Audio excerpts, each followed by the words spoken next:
Hello दोस्तों, KD से class में आपका स्वागत है। तो आज हम बात कर रहे हैं गॉस का नियम। तो गॉस के नियम को समझना क्या है, बहुत ही आसान है, परंतु उसके स्टेप बाय स्टेप को आपको समझना पड़ेगा। जिस तरीके से मैं आपको स्टेप बाय स्टेप समझाता हूँ, बस आपको वही स्टेप बाय स्टेप क्या करना है, फॉलो करना है, और लास्ट में आकर आपको गॉस का नियम एकदम क्लियर हो जाएगा। देखो समझते हैं। मान लो आपके पास क्या है, एक बंद पृष्ठ है। ये आपकी क्या है, बंद पृष्ठ,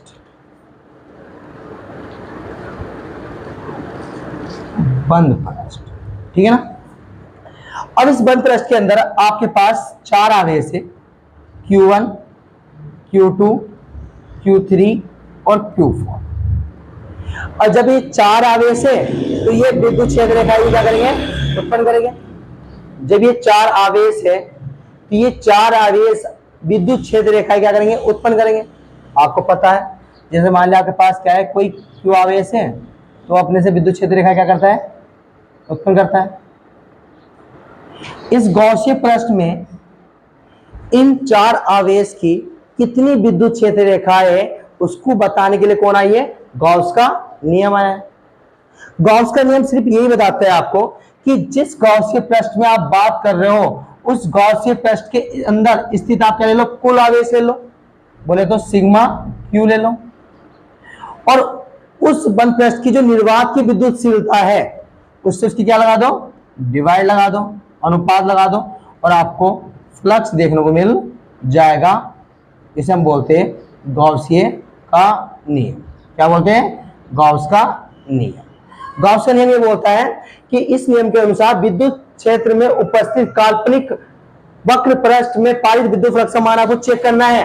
तो उस गॉसीय पृष्ठ के स्थित कुल आवेश, उस गॉसीय पृष्ठ में जितना भी कुल आवेश है वो निकाल लो, और उसकी निर्वात की विद्युतशीलता के अनुपात के क्या आता है, बराबर देखने को मिलता है। जैसे मान लिया कि आपके पास स्थित कुल आवेश कितना है, 10 कूलम है, और निर्वात की विद्युतशीलता कितनी है, 2 है। सपोजेट मान लो, तो 2 से 5 डिवाइड करो, 5 निकल कर आएगा। ये क्या निकलेगा, आपका फ्लक्स निकल कर आएगा। एग्जाम्पल के तौर पे इसको कोई कोई टीचर और लैंग्वेज भी समझाते हैं। जैसे और करके आप या करके आप इसको ऐसे बोल सकते, लिख सकते हो, फाई इक्वल टू, इसको आप ऐसे लिख सकते हो, 1 upon epsilon not into sigma Q. आप इसको इस वे में भी लिख सकते हो। तो इसका कहना मतलब यह है कि किसी बंद पृष्ठ से गुजरने वाला संपूर्ण फ्लक्स आपको क्या करना है, चेक करना है। तो उस बंद पृष्ठ के अंदर कुल आवेश सिग्मा क्यू का 1 अपॉन एप्सिलॉन गुना होता है। कोई कोई टीचर इस वे में भी आपको समझाता है। दोनों ही बात आपके लिए क्या है, सही है कि भाई गॉसीय पृष्ठ है, उस पृष्ठ के अंदर जितना भी स्थित कुल आवेश है वो ले लो, और उसकी निर्वात की विद्युतशीलता से उसका क्या कर दो, अनुपात लगा दो, तो आपको गॉसीय फ्लक्स के विद्युत फ्लक्स क्या होगी, बराबर देखने को मिलेगी। आई होप आपको क्लियर हो गया हो। अब देखो, अब हमने क्या करा, हमने कुछ केस देखे। जैसे आपके पास क्या है, गॉसीय फ्लक्स है, उसके कुछ महत्वपूर्ण केस देखे। हमने कहा कि हमारे पास 3 सतह, एक वृत्ताकार के आकार की है, एक वर्गाकार के आकार की है, और एक त्रिभुजाकार के आकार की। ये 3 सतह सही है। अगर उससे पहले अगर हम यहाँ गॉसीय पृष्ठ लगाए तो कैसे लगेगी, चेक करते हैं। पहले इसको रख देते हैं, यहाँ चेक करते हैं। देखो, अगर हम ये गॉस का नियम यहाँ अप्लाई करें तो कैसे लगेगा, फाई इक्वल टू, कितने आवेश है, कुल आवेश कितना है, 4, तो Q1 plus Q2 plus Q3 plus Q4 upon निर्वात की विद्युतशीलता उसकी क्या लगा दो, डिवाइड लगा दो, एप्सिलॉन नॉट, और आपको ये देखने को मिला है विद्युत फ्लक्स। ठीक है ना, आप ऐसे वेरीफाई कर सकते हो। हमने 3 सतह ली है, एक वृत्ताकार, एक वर्गाकार और एक त्रिभुजाकार। इसके अंदर आवेश Q है, इसके अंदर भी आवेश Q है, इसके अंदर भी आवेश Q है, तीनों के अंदर आवेश Q है। देखते हैं विद्युत फ्लक्स, देखते हैं कितना निकल कर आता है। गॉस का नियम बोलते हैं phi equal to sigma q upon epsilon naught. यहां भी phi equal to sigma q upon epsilon naught, यहां भी आपका phi equal to sigma q upon epsilon naught. सही है। तो अब इन तीनों सतह के अंदर आपको कुल फ्लक्स देखने को मिलेगा। यहां सिग्मा क्यू की वैल्यू कितनी है, क्यू, यहां भी क्यू अपॉन कितना है, क्यू, एप्सिलॉन नॉट, Q1 निकल गया। यहाँ भी सिग्मा क्यू की वैल्यू कितनी है आपके पास, क्यू। इस पृष्ठ के अंदर कुल आवेश कितना है, क्यू। यहाँ कितना है, क्यू अपॉन एप्सिलॉन नॉट आ गया, दूसरा निकल गया। अब आपको तीसरा चेक करना है कि इसके अंदर सिग्मा क्यू की वैल्यू कितनी है, क्यू, तो क्यू अपॉन एप्सिलॉन नॉट आ गया। तो इस बात से आप क्या समझ रहे हो, इस बात से आप ये समझ रहे हो कि आपका Q1 विद्युत फ्लक्स बराबर है विद्युत फ्लक्स सेकंड के विद्युत फ्लक्स थर्ड के।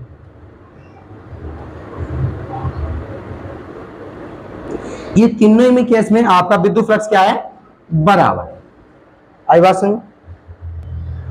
तो इससे हम ये समझ रहे हैं कि जो आपका विद्युत फ्लक्स है वो आपकी आकृति पर निर्भर नहीं करता कि कौन सी है भाई, वृत्ताकार क्या करती है, वर्गाकार क्या करती है, या त्रिभुजाकार क्या करती है, उस पर निर्भर नहीं करता, वो उसके अंदर कितना आवेश है उस बात पर निर्भर करता है। तो सुनो कि किसी बंद पृष्ठ के लिए सत्य है यदि पृष्ठ के आकार व आकृति पर निर्भर नहीं करता, कौन, विद्युत फ्लक्स। चित्र में 3 सरफेस है, एक S1, S2, S3। ये आपकी S1 होगी, ये आपकी S2 होगी, ये आपकी S3 हो गई। समान मात्राओं का आवेश Q Q Q परिवर्तित करती है, अतः सभी से नेट फ्लक्स कितना आता है, Q अपॉन एप्सिलॉन होगा।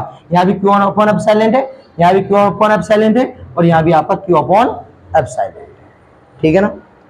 फिर हम बात करते हैं कि अगर गाउसीय पृष्ठ में, अगर हम देखते हैं कि अगर हम गाउसीय पृष्ठ में अगर आवेश की स्थिति बदल दें तो उस पर क्या प्रभाव देखने को मिलेगा, चेक करते हैं। जैसे मान लें कि आपके पास क्या है, एक आपने वृत्ताकार पृष्ठ ली और दूसरी आपने वृत्ताकार पृष्ठ ली, परंतु आवेश की स्थिति आपने रख दी सेंटर पे Q1, परंतु इसकी आवेश की स्थिति रख दी आपने यहां, कोई दिक्कत नहीं है। आपने गाउसीय पृष्ठ के अंदर आवेश की क्या करी, स्थिति को क्या करा है, परिवर्तन करा है। फ्लक्स देखते हैं कितना देखने को मिलेगा। यही फ्लक्स का फॉर्मूला लगाओ, phi equal to sigma q upon epsilon naught. Sigma q कितना है इस केस में, क्यू है, यहाँ क्यू अपॉन कितना आएगा, एप्सिलॉन नॉट। यहां चेक करते हैं, यहाँ फाई इक्वल टू कितना होता है, sigma q upon epsilon naught. Sigma Q की वैल्यू कितनी है, क्यू है, तो यहाँ Q अपॉन एप्सिलॉन नॉट। यानी कि कहने का मतलब अगर हमने यहाँ देखा तो यहाँ भी फ्लक्स आपका Q अपॉन एप्सिलॉन नॉट ही आया है, और यहाँ भी फ्लक्स आपका Q अपॉन एप्सिलॉन नॉट ही आया है। यानी कहने का मतलब ये है कि जो वो आपका आवेश है वो उस गाउसीय पृष्ठ के अंदर इसकी स्थिति पे भी निर्भर नहीं करता कि उसकी स्थिति आपकी केंद्र पर है या साइड पर। आई बात समझ। अब देखो सिंपल सी बात है, जैसे हमारा गाउसीय पृष्ठ है, इसके अंदर आवेश है, मान लो 4 आवेश, मतलब विद्युत क्षेत्र रेखा है वो क्या करेगा, प्रदर्शित करेगा। तो एक विद्युत क्षेत्र रेखा है, मान लो 2 विद्युत क्षेत्र रेखा है, 3 विद्युत क्षेत्र रेखा है, 4 विद्युत क्षेत्र रेखा है, 5 विद्युत क्षेत्र है। यहाँ भी आपकी 5 विद्युत क्षेत्र रेखाएं निकलेगी। अगर आपकी स्थिति यहाँ है, आपकी स्थिति यहाँ है, तो यहाँ से भी आपकी 5 विद्युत क्षेत्र रेखाएं निकलेगी। मतलब जितनी विद्युत क्षेत्र रेखाएं निकलेगी उतने आपको विद्युत फ्लक्स देखने को मिलेगा। तो आपकी स्थिति कहीं भी हो, स्थिति यहाँ हो या स्थिति यहाँ हो, उस बात पर निर्भर नहीं कर रहा है, सिर्फ ये बात पर निर्भर कर रहा है कि विद्युत फ्लक्स कितना है। तो यानी गाउसीय पृष्ठ में परिवर्तित आवेश की स्थिति पर विद्युत फ्लक्स निर्भर नहीं करता कि उसकी स्थिति कहां पर है। ठीक है ना। अब एक और केस बचा है, फिर आप इसके स्क्रीनशॉट लो, फिर उसके बारे में क्या करते हैं बात। हाँ दोस्तों, इसका तीसरा पॉइंट समझते हैं। तीसरा पॉइंट क्या बोलता है, देखो सुनो। मान लो के पास क्या है, कोई गाउसीय पृष्ठ है, सही है।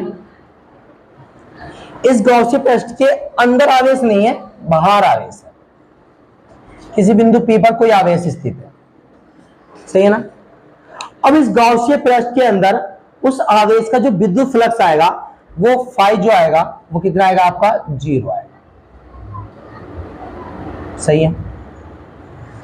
अब सिंपल सी बात है कि ये आवेश है तो ये विद्युत क्षेत्र रेखाएं भी क्या कर रहा होगा, उत्पन्न कर रहा होगा। ये इसकी 2 विद्युत क्षेत्र रेखा है, सही है। और हमने पढ़ा है कि किसी गाउसीय पृष्ठ के अंदर अगर विद्युत क्षेत्र रेखाएं गुजर रही है तो उसको विद्युत फ्लक्स कितना होता है, sigma q upon epsilon not. मतलब यहाँ विद्युत क्षेत्र रेखाएं गुजर रही है तो यहाँ कुछ ना कुछ फ्लक्स तो देखने को मिलना चाहिए। और अभी आपने बताया है कि इस फ्लक्स के अंदर मान कितना होता है, 0 होता है। ठीक है, तो इसका मतलब इसमें देखो, ये बात सत्य है कि फ्लक्स का मान 0 होता है, परंतु कैसे होता है उसका आंसर सुनो। जैसे मान लिया आपके पास ये 2 गाउसीय पृष्ठ आ रही है, तो जो विद्युत क्षेत्र रेखा है, सॉरी, जो विद्युत क्षेत्र रेखा आ रही है, तो जो विद्युत क्षेत्र रेखा है गाउसियन पृष्ठ के अंदर आती है वो धनात्मक ली जाती है, और जो विद्युत क्षेत्र रेखा बाहर जाती है वो ऋणात्मक ली जाती है। बात ध्यान रखो। तो इधर से देखो, तो इधर से गाउसियन पृष्ठ के अंदर दो विद्युत क्षेत्र रेखाएं आ रही है, तो प्लस का 2, सही है। और इधर से देखिए तो ये दो विद्युत क्षेत्र रेखाएं गाउसियन पृष्ठ से बाहर जा रही है, तो माइनस का 2, जिससे करके नेट आवेश, नेट फ्लक्स कितना आ जाएगा, 0। तो आज हम बात से बोल सकते हैं कि नेट फ्लक्स कितना होता है, 0 होता है। यानी गाउसियन पृष्ठ में विद्युत क्षेत्र रेखाएं जितनी आती है उतनी बार जाती है। अगर 3 आ रही है तो धनात्मक, और बाहर जा रही है तो 3 भी क्या होगी, ऋणात्मक, जिससे उनका आंसर कितना आएगा, नेट फ्लक्स कितना आएगा, 0 देखने को मिलेगा। पढ़ो, बाह्य आवेश का नेट फ्लक्स में कोई दान नहीं देता, कोई भी मान परिवर्तन नहीं होता, क्योंकि 0 होता है, क्योंकि इस प्रकरण में सतह में प्रवेश करने वाली तथा बाहर निकलने वाली विद्युत क्षेत्र रेखा की संख्या क्या होती है, बराबर होती है, जितनी आती है उतनी ही जाती है।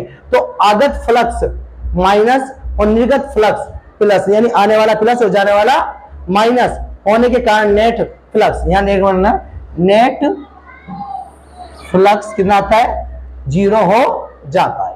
ठीक है ना।